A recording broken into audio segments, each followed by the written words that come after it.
suite, c'est une vidéo explicative et financière, je ne sais pas, logistique en tout cas de l'atelier, parce que je viens de finir une très grosse commande, en tout cas une grosse commande pour l'atelier, à savoir que moi normalement je ne produis presque que des pièces uniques.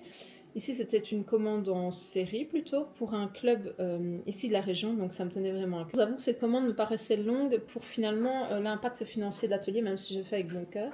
Et au fait, je vais vous faire un petit détail. Et donc en broderie, c'est une des manières, un des moyens de personnalisation qui coûte le plus cher, je dis. Vous avez l'entretien de la machine, moi j'utilise rien que d'achat matériel, donc sans compter le textile. Le textile, on tourne aux alentours de 800-850 euros. Il y a un temps de travail de 54 heures. L'entretien des machines qui est de 90 euros. En mettant de côté aussi beaucoup d'autres projets, ou en tout cas de la réassort, etc. Enfin, réassort des boutiques dans lesquelles je fais partie et tout. Et donc, au fait, quand je calcule tout ça, et c'est pas du tout une critique parce que c'est moi qui ai donné les prix à ce club, je suis à 7,90 € de l'heure. C'est clairement impossible parce que dans tout ça, il n'y a pas mes charges également, donc je paye tous les 3 mois mes lois sociales qui sont de plus en plus élevées. Donc si je ne l'ai pas fait.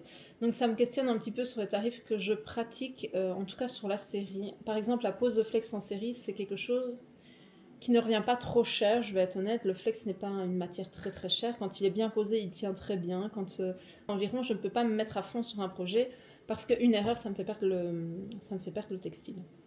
Donc voilà, ça me questionne un petit peu sur les prix. Voilà, donc c'est très bas. Maintenant, c'est du travail en série, c'est pas réellement de l'art trousse.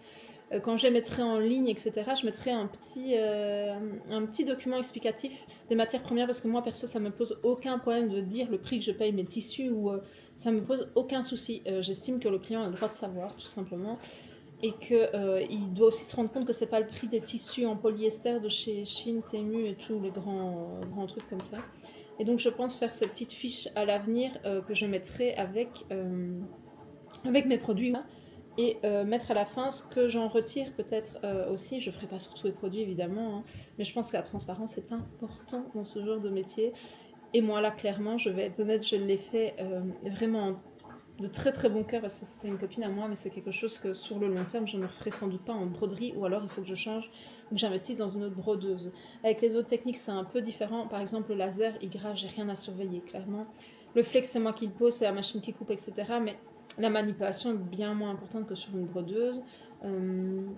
La sublimation coûte de l'argent aussi, hein. Sincèrement, ça a bien augmenté à ce niveau-là. Mais voilà, la broderie coûte beaucoup d'argent. C'est quelque chose de relativement noble comme pratique de personnalisation, ça tient dans le temps. Et voilà, je vais clôturer la vidéo ici. C'était